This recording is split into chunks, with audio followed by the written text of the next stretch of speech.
Welcome to The Lock Shop with Nielson and Hustler.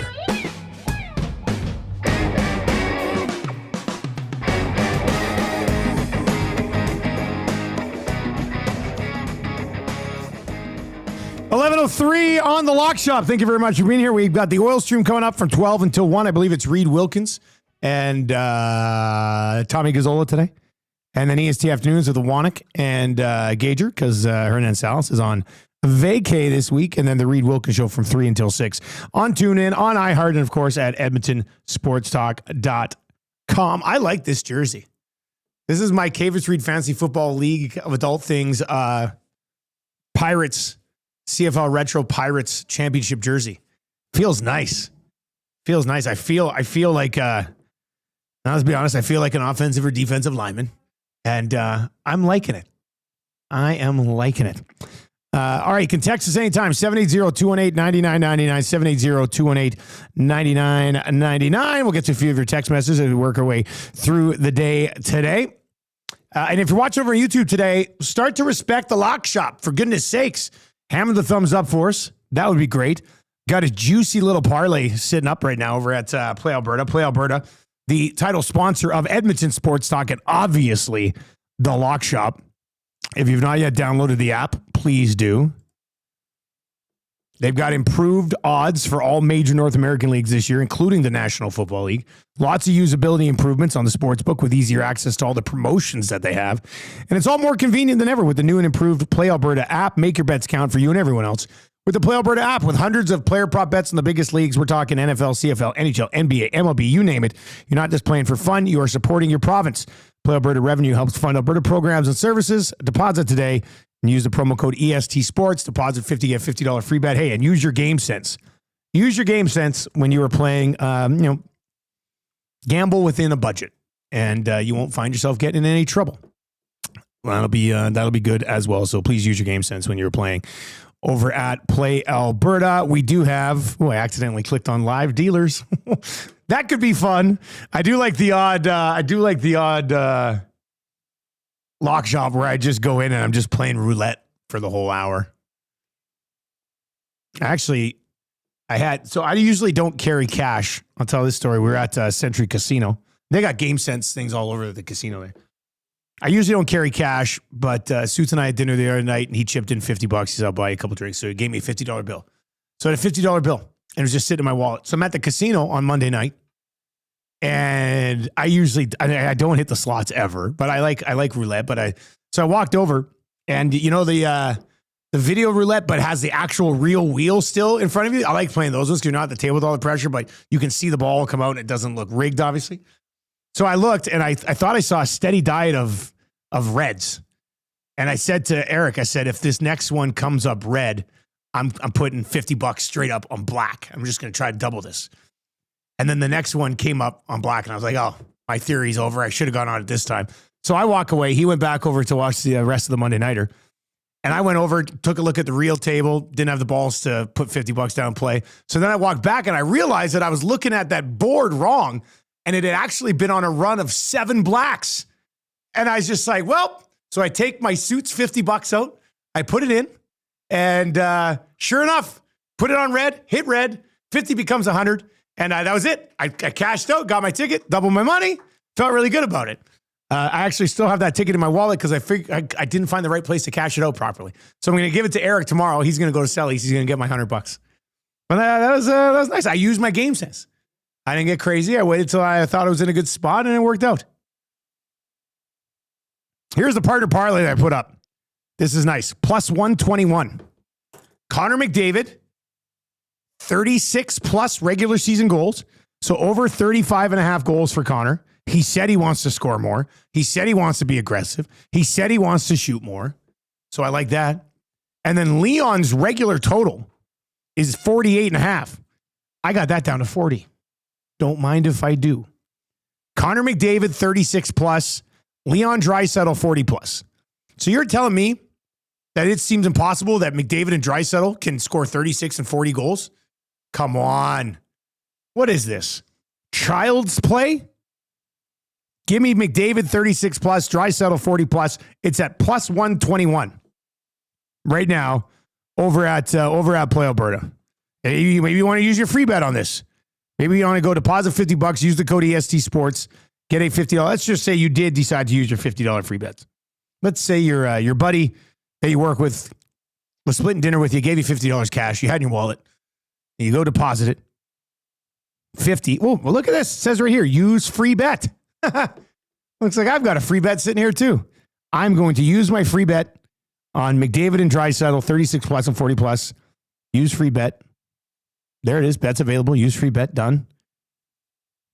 50 will pay plus, we'll pay 110. So $60 on the 50. There you go. Just like that. All right, we're going to talk Oilers Jets. Huss was at that game last night. I want to know how much that in-house Slurpee is in Winnipeg. It's been on my mind. I couldn't even sleep last night because of that. And then we'll take a look at some CFL line movement. We got some quarterback news and get into all that fun stuff. I hope Huss respects my Shreveport Pirates jersey that I'm wearing for winning the Cavich Reed Fantasy Football League in 2023. Huss, this just got presented to me by our CFL Fantasy League today. What do you think of my Pirates jersey? This is sharp, isn't it? I mean, where the hell did they get that? That was the first. I'm like, is that a Shreveport Pirates jersey? It's beautiful. It's incredible. I believe they get them. Yeah. RoyalRetros.com. Go to RoyalRetros.com. And it's funny. They must do well with CFL because, I mean, it's right on the top. It's right on the top page. Like it's right there at the top. So what is it again? Go to Royal Retros, RoyalRetros.com. And yeah, there's a bunch of good stuff on there. RoyalRetros.com. And yeah, CFL. Yeah, and then you click Historic Canadian Football Fan Shop. And they've got like retro, I think there's a retro bomber. There's Schooners jerseys on here. Atlanta Schooner jerseys. Baltimore Stallions. All of them. They're all on there. Hats, T-shirts, jerseys of all the old CFL teams, man. It's pretty sweet. It's interesting that the teams like those the double blue football jersey, that old school Argos in the two. That is pretty cool. Yeah, there's like some. You can't use their names. No, so but they can kind of use the color scheme a little bit. Yeah, absolutely. The Atlantic Schooners, they can. Baltimore Stallions. The Birmingham Barracudas. Oh, God, this is funny. Lieutenant Eric has a Barracudas jersey. Memphis Mad Dogs in there as well. Sacramento Gold Miners. Yeah, there's the Memphis Mad Dogs. God, those were ugly. Oh, my God, those were terrible. It's pretty slick, though. I like it. It feels nice. I'll say, God, the Shreveport Pirates. Where are the Gleibermans these days? Remember Lonnie Gleiberman, the kid owner? Like the dad bought the team and then he was the guy because they had a piece of Ottawa for a while, didn't they? And then I'm pretty sure they were part of the they were the Shreveport teams. There's the Las Vegas posse. Lonnie Gleiberman does look like a baby in these CFL pictures. Oh yeah, it was, I mean, it's a bit of a joke. Like he probably would have been 22, 23, probably just wanted to party with the team and stuff like that, but was in charge of a lot of things. And that may be why it didn't work very well in some of those. He's got an Instagram account where he posts lots of pictures of his dogs. That's about it for now, I guess. There's an update on the former owners of the Shreveport Pirates. Incredible jersey. We'll come back around to the Canadian Football League. I got to know, you're at the Jets game. You tried all the new food. Oilers and Jets last night. Jonathan Taves is a Winnipeg Jet. What was the game like last night? Oh, I mean, I went to the game on Sunday for about half of it in between NFL. So it wasn't the first time I'd been in the building, but it was great. I mean, first things first, Taves looked good. I mean, again, this is a preseason game with sort of like half rosters. But man, the puck was following him, made some really nice passes. They had a ton of good scoring chances. Set up Gustav Nyquist on one with just a great wraparound pass. Nyquist made a great play, and then I think it went off the crossbar. So first things first, good reports and results on Jonathan Taves. I mean, there were some more younger players playing for the Jets, and I'd say, I mean, Ike Howard's kind of stood out at times. Scored a nice goal last night. Yeah, he was good. Colby Barlow had 2 for the Jets, and he's a guy with a big shot, like he's big one-time guy. He scored both on tip-ins yesterday, so he's kind of had a nose for net, and he was always a bigger, bulkier guy. It seems like while everyone else is trying to gain weight, I think he lost some weight coming in here. He looked leaner and he looked quicker, which was nice. So he certainly did a good job, of his thing. And now what everyone really wants to know, what they've added to the arena. And yes, we did get the tour through. Here are things that I ate yesterday. They had all 6. If you've ever been to the game, like the signature item of the arena is the jumbo jet dog, which is like a foot long toasted bun, usually done with grilled onions. But then you can get nacho cheese, bacon, pierogies on it. I'm trying to think if I'm missing something else.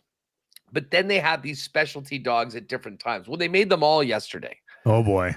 So there was the Chicago dog, the Flying Hawaiian was one of them. There was a bacon one. Anyways, they were all amazing.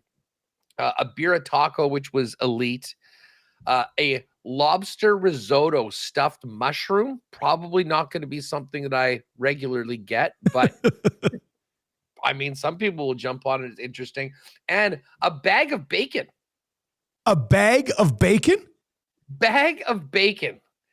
Brown sugar with some jalapenos on it, and it was amazing.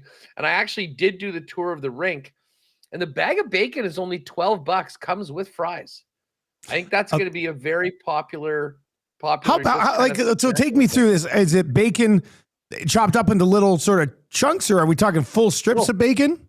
Full and strips how many? Of bacon. How many? Well, as I said, I didn't buy one. I mean, I just had it. I think there was probably about 6 or so in the bag. And that's not bad. Look, and it comes with fries. And they bake them with brown sugar and these little jalapenos on them. So like every piece has like a couple jalapenos. If you like it, you can take them off. And it's very sweet. So anyways, that was really cool. The birria tacos were amazing. I'm trying to think if I'm missing anything else. But again, the big thing was they've teamed up with 7-Eleven, and there are now they're called markets in the building, and they are, I guess, presented by 7-Eleven. But it is sort of like a mini Seb, but with some other things. Okay. You roll in, the Slurpee machine is there. You got 4 different kinds of Slurpees. There are drinks. There's a little hot tray where you can grab. Now that we have KFC in the building, they've got the KFC tenders, original recipe tenders, and fries. You can just grab a box. Probably the number one bang for your buck item at the arena is the tachos, which is tater tots loaded with beef and all the stuff you would have on nachos. So those are there, and they have poutines. They're all in this little market area. Yeah, you just go in, you just grab. It's all ready to go. You just grab whatever you want. And then they've got a thing of beers and drinks right in the middle, almost like a Sev. Some just grab and go things like Lay's stacks. Yep. Licorice, a few other things just like in the middle. And then you roll in, and there's 4 different things, and you just scan what you got, boom, put the card, and you're gone. So certainly limits, I think, the amount of you're not ordering something, they're going and making it, getting and come back. So hopefully it'll be done before. But anyways, there were Slurpees everywhere last night. Very, very popular. How much, Huss? We put them through. Now it was $637 was the cost. So I'm not sure whether that's $550 plus tax or whether might be what it is. Just over $6, which is, I mean, probably whereabouts I thought that it would be. Actually, I thought it would probably be more, to be honest. I mean, I think I thought it might be $8 at a game for a Slurpee. Yeah. Yeah. So it was relatively affordable. The one thing I'll say about Winnipeg, and it wasn't always the case, but the team, I think, realized that, you can't just keep raising everything forever. And They started doing really good customer discounts. Like with my season tickets, I get 25% off beer. So the beers are actually like 17-ounce beers are $10 with the discount. Like, I don't know what, maybe someone in the chat can tell me. I mean, the last time I was in Edmonton and bought a beer at a game, I think it might have been pushing 14 or 15. Oh, it's more than that now, man. It's Maybe like even more. it's almost $18, I think, for a beer now. So our cost is like $12.50, and then with your season ticket holder discount, it ends up being $10. So that's nice, and then obviously a discount on a bunch of the other items. But they have been the Tim Hortons, I think, has always held their pricing like to what they've had in the stores. Okay. Which is why I think a lot of people, naturally, if they just want to spend a little something, kind of gravitated to the Tims. But that's changed a little bit. But again, anyways, you got Slurpees now, which for a city that in the middle of the coldest area of the country has somehow drank more Slurpees than anywhere else on the planet for 20 years running. It is a long overdue addition. They've got it in Dallas, but that's where 7-Eleven is headquartered. Now they're bringing it to the Slurpee capital of the world. A couple more follow-ups on this. I do think like in 500 years, when people are looking at the history of the human race and planet Earth, they still won't understand by looking at the weather in Winnipeg why a cold drink, I became a cold drink capital of the world. Like they'll never understand. That'll be taught in schools 500 years from now. I don't even have a theory on why it is now. It makes no sense. It makes no sense. The other thing, it's no joke. I mean, you'll go in and it'll be freaking January and they'll have 8 machines rolling and there will always be people filling up Slurpees. I mean, it does not matter whether it's plus 30 or minus 30. We get them both and they're still getting poured. You should track down one of the executives at 7-Eleven. Yeah. Get him on your show to just like explain this phenomenon to us. Like, they might be asking me that. Nobody knows the answer. Hey, I also curious just on the Slurpee thing, then we'll take a look at some of the lines and stuff today. You said 4 flavors. What are the 4 flavors? So last night there was obviously there was Coke or whatever, Coke, Pepsi. There was blue. Okay. There was the white one. Okay. And I think there was orange. That's pretty basic. That's pretty good. I'm a big grape Slurpee guy myself, but I can live with a blue option, an orange option. I can live with those. That'd be okay. Grape, I find, is it's not really one of the mainstays. No, you go to a bunch of places where I'll have like 8 flavors and they don't have a grape.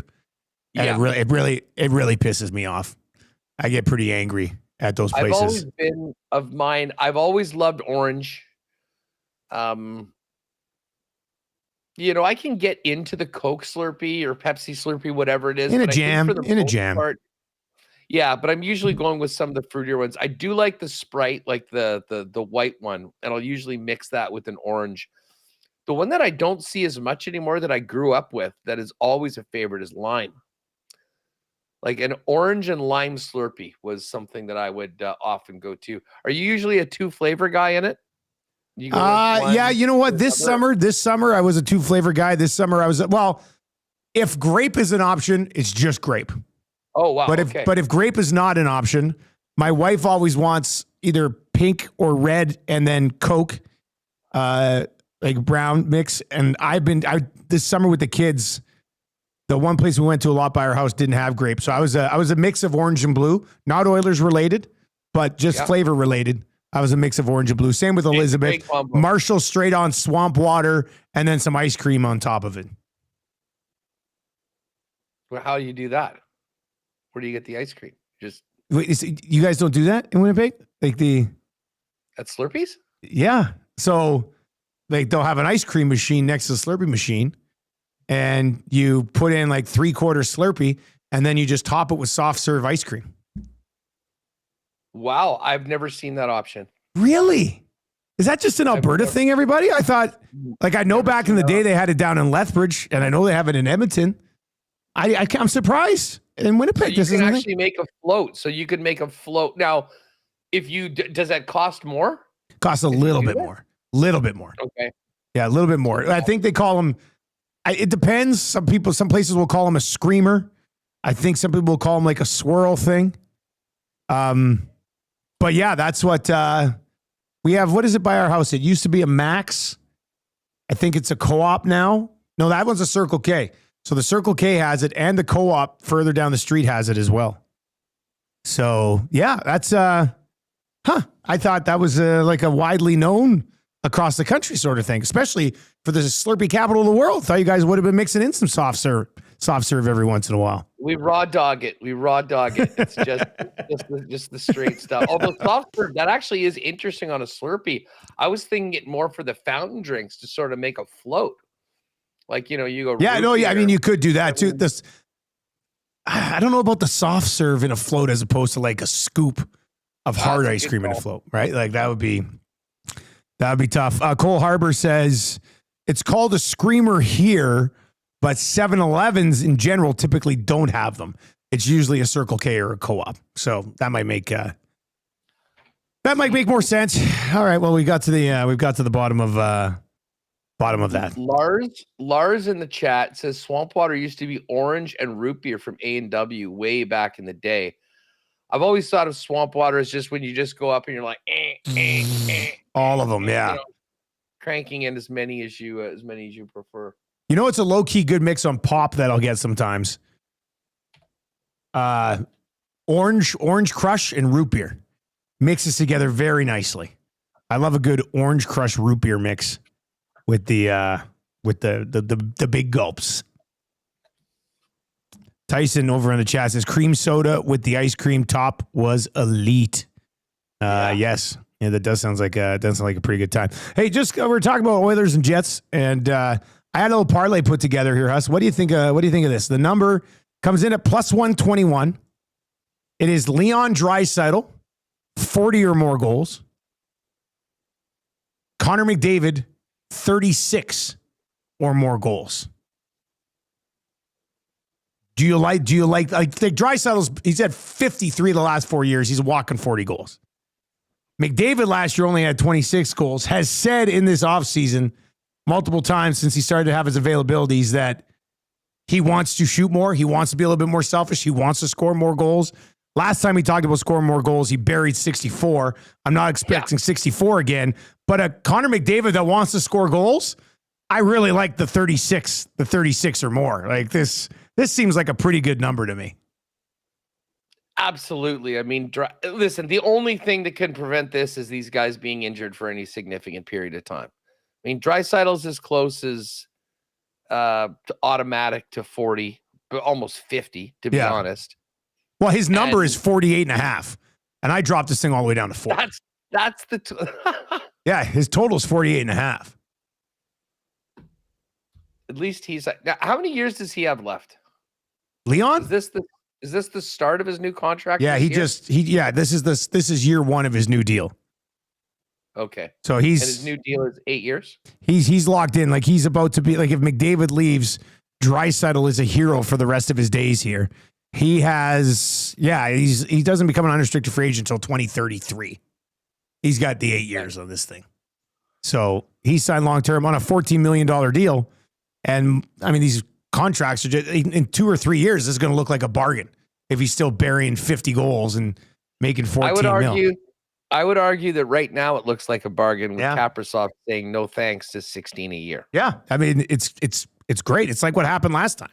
Like he signed that deal last time and he signed for just over 8 and you're like, oh, and then he blows up right away. And 2 years in, you're like, man, this guy is a bargain at $8 million. So it's worked out. It's worked out well for the Oilers on their front. But yeah, Leon 40 plus goals, Connor McDavid 36 plus goals. You can find that on the EST specials page over at Play Alberta. But I like the number that they got us in there. And as somebody pointed out this morning, there's a few good texts with this contract not being done yet. Somebody said, well, Dusty, it is a contract year for McDavid, so you know he's going to be pushing.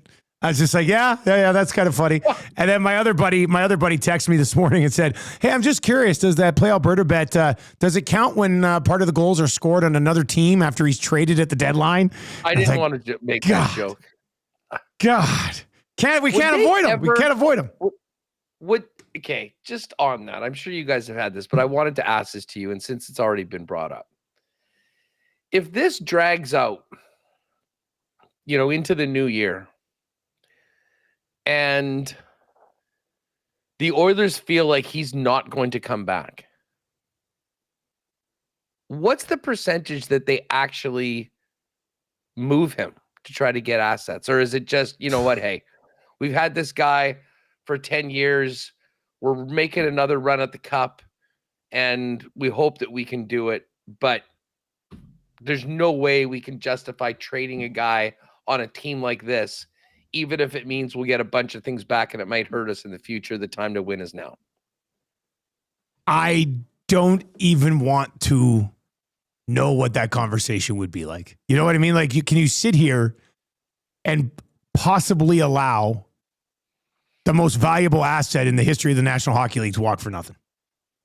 Like, can you do that? But if you're a contender and you're first in the Pacific or second in the Pacific, and you look like you're going to take another run at a Stanley Cup, you're supposed to kind of bail on that opportunity to get future assets. Like, it's the worst possible situation you can be in as a general manager, as a president of a team, as an organization in general.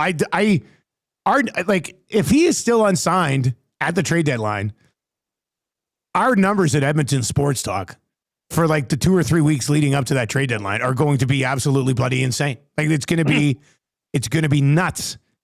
And unless they say, listen, we're not trading Connor McDavid. We will never trade Connor McDavid. We hope that we can re-sign him, but we're trying to win the cup this year and don't even talk about us trading him. And that could be the organization's position, but I'm sure there would be people inside the organization, whether it's the GM or not, that would be like, guys, if this doesn't work out, I mean, think of what a McDavid trade would be able to set up. We've got Leon signed for long-term. We've got a lot of other really good pieces. We're going to lose our best player. We can't just have that evaporate into nothing. What could that turn into? Does it take us a big step back this year? Absolutely, it does. You imagine if they traded him and then went all the way and won, and he was on another team. What I hope is that McDavid is in on the bit. Mm-hmm. They trade him at the deadline for a great package because it will help them long term, and then he re-signs as an unrestricted free agent. And Edmonton says, "Ha ha! Now we've got the picks and we've got a couple of guys that can contribute." Not going to happen. Not going to happen. To the Thrashers for like 6 weeks. For a first, a second, and a third, and then he was right back. Yeah. No, that's look, man. For the longest time, I was very confident in saying, "Oh, he'll be signed," and I'm still saying, "Oh, he'll be signed," but my confidence is significantly wavering at this point. Like, every time he says, I can't get it out of my head when he talks about, I've worked my whole life for this opportunity, and I just think, to me, that means he's worked his whole life for the opportunity to become the biggest free agent in the history of the sport, which I totally get. Like, I get that. It would suck, but I totally get it. So, but I still think he signs for 2 or 3 years. I thought it was interesting. Elliot Friedman had, on 32 Thoughts, somebody tweeted it that Friedman had said, if McDavid signs, and he did say he said, if McDavid signs, he thinks the number might come in a little bit lower than people are expecting, as in McDavid will be like, listen, I'll sign for 2 years.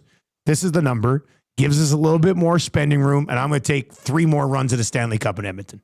And if it goes well and they've created like a dynasty, maybe 6 around, and if not, he'll have 8 years to go somewhere else and play, right, and go after it there. So I think that's what probably makes the most sense in this whole thing, like 2 years, maybe 3 years. But I'm just not as confident in it as I once was. Does he have full no move? Oh yeah, he would. I mean, he'd dictate anything he wants. No, right now. In his contract right now, is it full no move? Yeah, it's got to be. Where is it here? Yeah, full no movement. Okay, Yeah. So now here's the one thing that kind of nukes any trade conversation, in my opinion. He wants to win the cup right now. That's all he says. Okay, it's all about winning. And he says 25-26 multiple times. Like, he believes in this group And he says it himself for 25, 26, not moving forward. Yeah. So, well, I mean, listen, exactly. I mean, that's literally the least that he could possibly say. What's he going to say? He's come to camp. I don't really believe in this group. No, I mean, he's going to say that right now. But here's the thing, with the full no move and a guy that even if he's got his sights set on somewhere, you know what? I really want to play in. Let's just throw a rando team. Utah. Really want to be a Utah Mammoth. That's where I think I'll do well and I'll win. Even if Utah was saying, hey, Connor, we've got the max contract, 8 years, max you can get. Come here. We'll pay heaven and earth to get you. For a guy that just wants to win, does he want to take a trade to that team and have them give up all those assets to where he used to be and weaken the team that he's going to? Or does he just play it out and sign as a free agent? Like, I don't think he'd want to. I don't think he'd want to be traded to a team that he's going to be there long-term for, knowing that it is a king's ransom to get him there that is going to naturally deplete that team's assets for the next few years that he'd be going to. Duck Dad over on the chat says, my gut feeling is he's going to free agency on July 1st, 2026 to maximize his contract. And if the Oilers have a decent 4-year plan that shows McDavid the team is serious at that time, he's staying. Right. And I think that's how it would play out come trade deadline. You keep him, you go through the playoffs, you take another run at maybe a championship with him, and then you hope that you have what it would take to convince him to stay. And you go and you bid, and if you don't get it, you don't get it. But you hope that he's going to give you a good shot at it, and you can lay it out and go, look, man, we've been to, let's say, like somebody in the chat said, get to a third Stanley Cup final and lose, he's out of here, which very well could be the case, I guess. But you also go to him and say, look, man, we've been to 3 straight Stanley Cup finals. We did it with some of these new young guys in the lineup this year. We added so-and-so at the deadline. You got all the money in the world. If you want, you can have it right here. Outside of some of the tax exemptions in other cities and states where he'll get to take home a little bit more.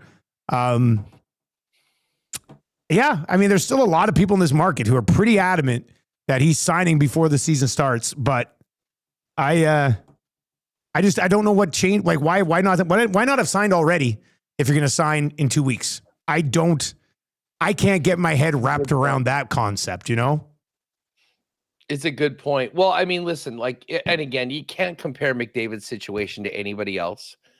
But like here in Winnipeg, Kyle Connor is unsigned at the end of this year. Kyle Connor is the Jets' #1 offensive player. They're talking right now, and from all accounts, it's quite positive. And I mean, Elliott and whatnot. I mean, the guys that are really in the know seem to think that something will get done.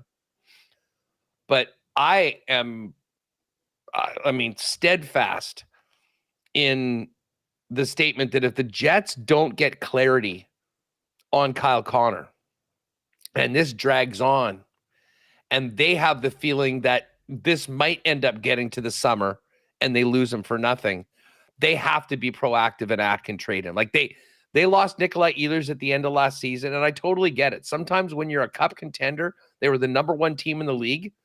You're not lessening your team at that point for some picks or whatever moving forward at the expense of the now. But having it happen once with one of your top offensive players, you can't have that happen in a market like Winnipeg back-to-back. So for the Jets, more so than Vegas, more so than most other places, they need to get that clarity right now. Because if they don't think Kyle Connor's coming back, or they can't get it done, or they're not comfortable with the asks, they have to figure out another way to continue to move forward and use that asset to make them better in the future.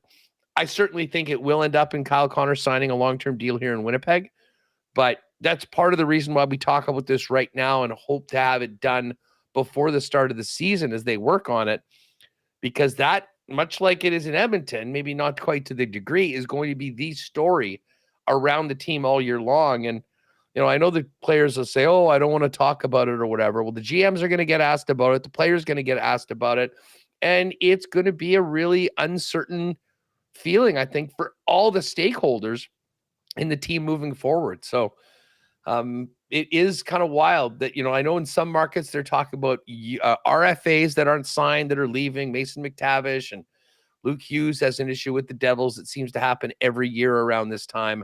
But for the guys that have had big time players that are superstars now in the league, if you're in a smaller market like Winnipeg, you got to figure it out early and be proactive if you're going to be losing the player, unless you just feel that this is your year to win and you'll suck it up if the guy leaves at the end of the season. But the Jets did that once, and you don't want to do it back to back. Hey, let's just stick with hockey for a second here and take a look at some odds. I've got the division winners for both Central and Pacific Division. I'll give you the odds here, Huss. Let me know your thoughts on it. Central Division, Colorado Avalanche plus 215, Dallas Stars plus 225, Winnipeg Jets plus 495, Minnesota Wild plus 795, and then it drops off the Mammoth at 895, the Blues at 1190, the Preds at 3,001, then the Blackhawks are down like almost 30 plus 30,000. Could the Jets run can the Jets run this back in the division? I don't know if that seems reasonable, but the plus 495 is such a drop off from Colorado and Dallas at the top. Oh, big time. Listen, I don't think that's as disrespectful to the Jets as it seems, just because of how good Dallas is and the fact that Colorado, with the superstars that they have there, are always expected to be there. And it's probably not that different than the odds last year. In fact, the Jets were probably a longer shot to do it. But I will say this. Now, listen, they won the division and won the President's Trophy really on the back of starting 15-1 last year. Yeah. They did have that incredible start, didn't they? 15-1. I mean, the best ever. And listen, they were still really good the rest of the way. But, I mean, at any point, if you go about 20% of the season, losing only one game, it'll help you in a big way. So, I mean, to me, that the way that it's set makes sense. I mean, I understand Dallas and Colorado being the favorites, but I certainly think the Jets should be the third team in that mix. And, I mean, considering what they were able to do last year, the fact that they're a very deep team right now, I mean, they'll be able to handle injuries outside of your star players as well as any. I mean, I think that they'll be competitive there, but I'm not surprised that now with Rantanen getting the full training camp and everything that the Dallas Stars have done, that they're the slight favorite over Colorado. I like Dallas and I like Winnipeg, I think, still more than Colorado. I mean, the goaltending situation, I guess Blackwood's there, and we'll see if he can really solidify that moving forward. They're a top-heavy team that hasn't really filled out the rest of the roster. And Brock Nelson, I mean, he's sort of there to be that second-line center. Wasn't great in the playoffs. He's on the other side of 35 right now. Mind you, the Jets are bringing in Jonathan Taves. So, I mean, we'll see. Everything that's old is new again. As for the Pacific Division, the Golden Knights are plus 155. The Oilers are plus 170. The Kings are plus 370. And then it drops off. Canucks 14-1. Ducks 25-1. That's interesting. The Ducks have better odds than the Flames. The Flames are at 40-1. And then the Kraken at 9,900. And the San Jose Sharks, the same number as the Hawks on the other side. I'm surprised the Flames are below the Ducks. That kind of surprises me. I'm surprised the Flames are so far separated from the Canucks as well. But two-horse race at the top. Do you think it's gold? Like the Oilers haven't won the division since the 80s, I'm pretty sure. Like they cannot finish first place in a division. So do you think they can do it this year, or is this Vegas's division to lose? I mean, I think they can. I mean, listen, the team's been to the Cup final the last 2 years. How could they not win a division championship? That's crazy. They haven't won the division in any of these recent years? I think somebody could back this up. I think their last division victory was like 87. And then they won the Cup in like at 90, obviously. But I think you have to go back that far, man. I think I've looked it up before. That's off the top of my head. I'm going to look it up. But I'm pretty sure you have to go back that far. That's funny. I mean, you guys have plenty of banners in your building from the glory days. The Oilers have not won a division title since 1987. I was right. Wow. Yeah, they've won 2 cups since then, and they've been to 5 cups since then, but they have not finished first in their division since 1987. I was 6 years old, man. I'm 44 now. That is absolutely incredible. Like even in 88, 89, 90, they weren't Nothing. winning. And that 88, I mean, they still had Gretzky. I think Calgary probably finished first in that division that year. Makes me feel even better about the Jets finally getting a division banner last year. Yes, you should be proud of that. We've never done it. And a President's Trophy, those don't come around very often. Obviously, the one that everyone really wants is the one that they give out at the end of June. But, you got to take some progress. As far as that goes, I mean, listen, I think it's Vegas, LA, Edmonton and Vegas, certainly on paper, are the best teams. I mean, the Oilers just have these strange regular seasons where for a period of time, they look like an absolutely terrible team. Yeah, they look like a non-playoff team for 3 weeks. Yeah. I mean, who can remember the scenario when Knobloch took over? I mean, a couple of years ago. I mean, just completely bottoming out. So I would say, listen, with everything on the line right now for the Oilers, when it comes to McDavid's future, I would maybe make the argument that it's more likely that they actually win the division this year than in any recent year, because I think throughout the year, the modus is always to be a team that you have things going well, you're winning, and you feel that this can be a team that wins the Stanley Cup. I mean, seemingly that's what they have to get into McDavid of, right? I mean, it's not going to be money that keeps him out of Edmonton. So it's so much bigger than just this series. But I mean, I think that they act quickly. They make moves if things aren't going well. I mean, I think they have a real sense of urgency that shows up even more in the regular season than it might normally before things get going in the playoffs. All right, lots more hockey talk over the next couple of weeks. We'll dive into a bunch of futures and things along those lines. Speaking of lines, in the Canadian Football League, Huss, some movement here. Davis Alexander, I think, was taking first-team reps for the Alouettes, wasn't he? I think he is. That line is now at 4.5. Alouettes minus 4.5 against the Calgary Stampeders. I had it in my notes this morning that Davis Alexander was taking first-team reps, unless I missed it. Yeah. Alouettes quarterback Davis Alexander expects to start Friday after practicing with the first team. So that line is now moved to 4.5. And you know what? Calgary, we'll see where they're at. Still, they're like a good football team. A good test here to see what Montreal is at with a Davis Alexander back at quarterback. Like, their defense has been relatively respectable the last little while. They've got a running game that's all of a sudden developed the last couple of weeks with the Stevie Scott. And then obviously they have a really good receiving core that I think has been underutilized so far this year because of the injuries to quarterbacks. So Davis Alexander getting back from Montreal, a pretty big deal in the He's never lost. He's 8-0 in his CFL career so far. So we'll see if he can get it done at home. Yeah, I mean, listen, as we talked about it yesterday and saw these lines move, I kind of jumped right away because I figured they were going to keep going, and they did. I put together what were you talking about? Alouettes money line, Toronto plus 10.5, and Bombers money line. And I mean, again, the Bombers is sort of, I think Hamilton's very, very live, even as a dog with Zach Caleros playing. But from a Bomber side of things, you got a lot more confidence that they can hang with, that we can hang with any team, frankly, with Zach Caleros in than what Strevler did last week. By the way, I've got a funny conversation with your colleague, Winnipeg legend, Mr. Milt Stiegel, coming up today on the program. And we had some fun talking about that Bomber win and how the game, and I said this, I think I may have said this to you yesterday, but I'll say this to him, when the press release came out on Sunday, that there was a big announcement on Monday that the rules of the Canadian Football League, there's some significant changes. I said that, the Bombers win against Ottawa was so ugly, it forced the commissioner to act immediately.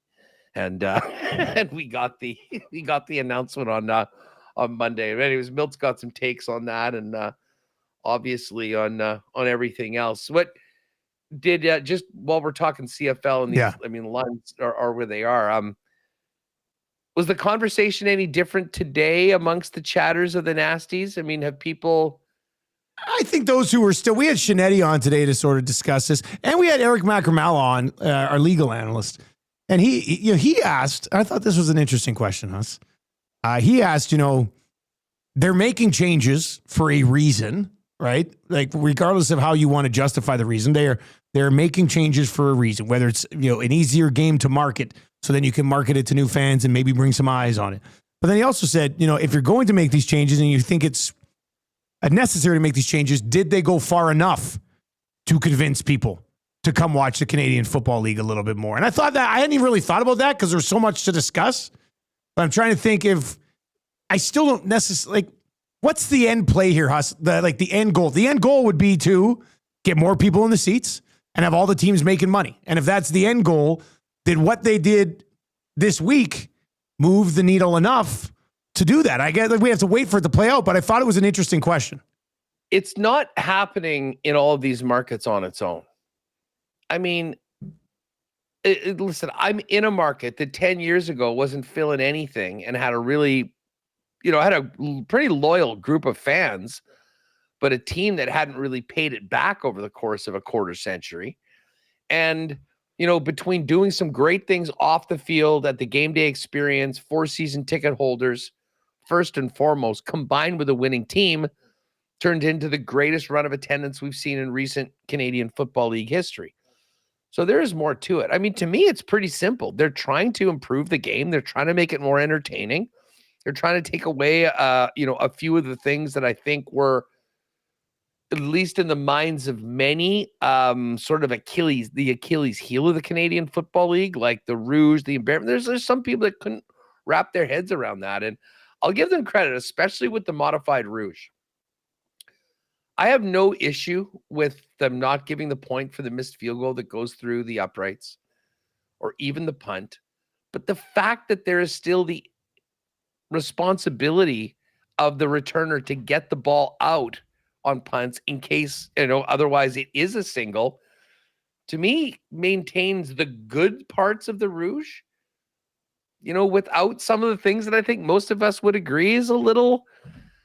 It didn't make a lot of sense. Yeah. And Milt takes credit for this. He claims it's the Milt Stiegel rule because he's been bitching about the rouge for 14 years in the league and beyond too. So I'm actually, the more I think about it, I'm really interested to see how it looks. And I do think it's going to improve a number of aspects of it.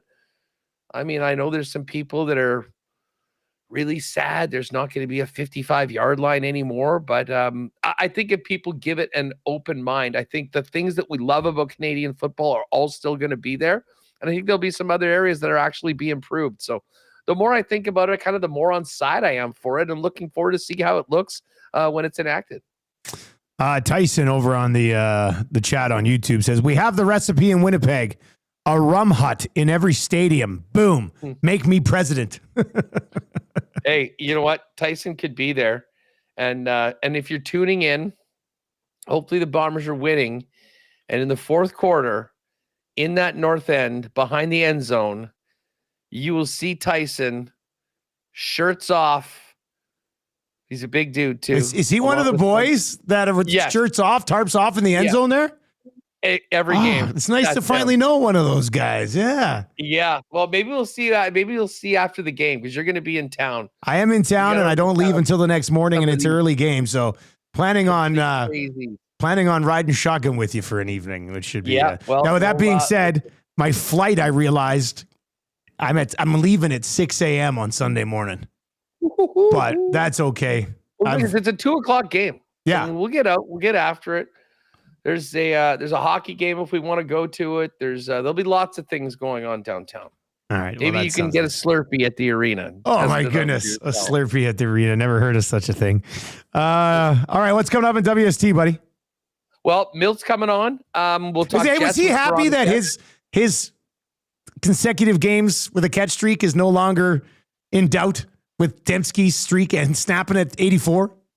I mean, I didn't get into that with him. I was going to maybe talk about should Dembski be pissed off that the streak he didn't get it. But again, he's a Bomber. That was about winning a football game in very strange circumstances, and they did. And I mean, I think Nick will be the first one. Hey, it was nice to have that run for a long time, but I mean, to be honest, I mean, a couple times like early in the year, he had one catch and it was the same sort of like forward handoff essentially. So, Yeah, I know there was one game he only had one catch and it was that. And I was like, it's kind of greasy. So, you know what'll mean more to Nick is another 1,000-yard season and another playoff berth and some wins and hopefully a win in the Grey Cup. But they got a lot of work to do. So, anyways, we'll see it. But yeah, we'll hit the Bombers, hit the Jets, a few other topics. Oh, just on the way out. Yeah. Major League Baseball. Jays got screwed last night. Our old pal Jake is convinced that if you watch the games last night, you would know that there is a conspiracy right now. It makes sense against the Blue Jays. That call on the Springer was, I mean, literally a 2 or 3 run miss call, and then for them to ring them up on a ball that far out of the strike zone right afterwards was absolutely atrocious. But did you guys talk at all on your show this morning about what the hell is going on with the Detroit Tigers?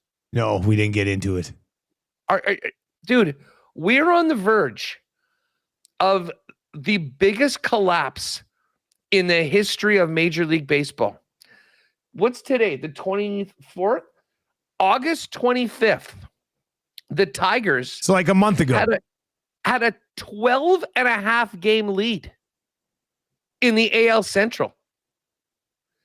12.5. They've blown a 12.5 game lead in a month? Less than a month. Oh, man. And the Guardians have now won 10 of their last 11. They beat them last night. And it is now tied, and Cleveland has the tiebreaker. And get this. The Tigers they could miss the division and miss the playoffs entirely. There's never been a collapse like this before. I mean, you've seen a team blow 5 games with a week left or something. Right now, the Guardians are in first place. The Tigers are in the wild card by a game over the Houston Astros, but they could actually fall out. And if you saw the game last night, Tarek Skubal, like arguably the best pitcher in the majors, cruising through 5 innings. They give up a bunt single, wild pitch. He smokes a guy in the face. Ugh. Very scary incident. Guy's in the hospital with facial reconstruction surgery. And then on one of the bunt singles, you got to see the video. He tries to throw it between his legs. Ends up skying it over the first baseman. The ball never left the infield, and they gave up 3 runs. And the sky is literally falling right now with the Detroit Tigers. Oh man, I just watched him go between his legs. Yeah. What was he thinking? And then to top it all off, just to give you an idea about how out of sorts the Tigers are right now, take a guess at how many times Detroit struck out last night in that game against Cleveland. 8. 19. They struck out 19 times last night? They struck out 19 times. God. And I'll send you a video of one of the guys on the team that was getting interviewed after the game. And it was Riley Green. And they were asking about the strikeouts. And he said, Scott, what was that? He said, well, you guys had a lot of strikeouts. He's like, 19. He's like, what do you mean 19? Well, 19 strikeouts. And what? He's like, in the game. He's like, tonight? What? Like, he had a double take. He could not believe it. But yeah, they struck out 19 times as they blew it. It's the most fascinating story in sports right now, folks. Just do a little digging. And if you want to see absolute agony, there's a guy, Chris Castellani, that streams after every Tigers game. Oh, no. He used to do some Barstool stuff. I mean, he is as passionate for his team as you'll find anyone. This dude needs to be on. We need someone watching him right now, because this is a broken man. And his video afterwards, I think it's Castellani 2014. Yeah, it's Castellani 2014. I just looked it up. Go watch. Just spend the 4 minutes to watch. I mean, this is what it's about. You want authenticity in the message? This is it. But yeah, 19 strikeouts. The Tigers are out of first in the AL Central and might not make the playoffs. as disappointed as Jays fans were that they lost and the Yankees are one back, it could be worse. It could be way worse. Just look at Detroit. Great stuff, Huss. We'll let you go. WST's firing up right away, and I'll catch up tomorrow, man.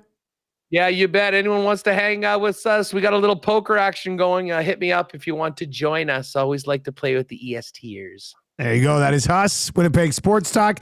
Cleveland 9-1 in their last 10. Detroit is 1-9.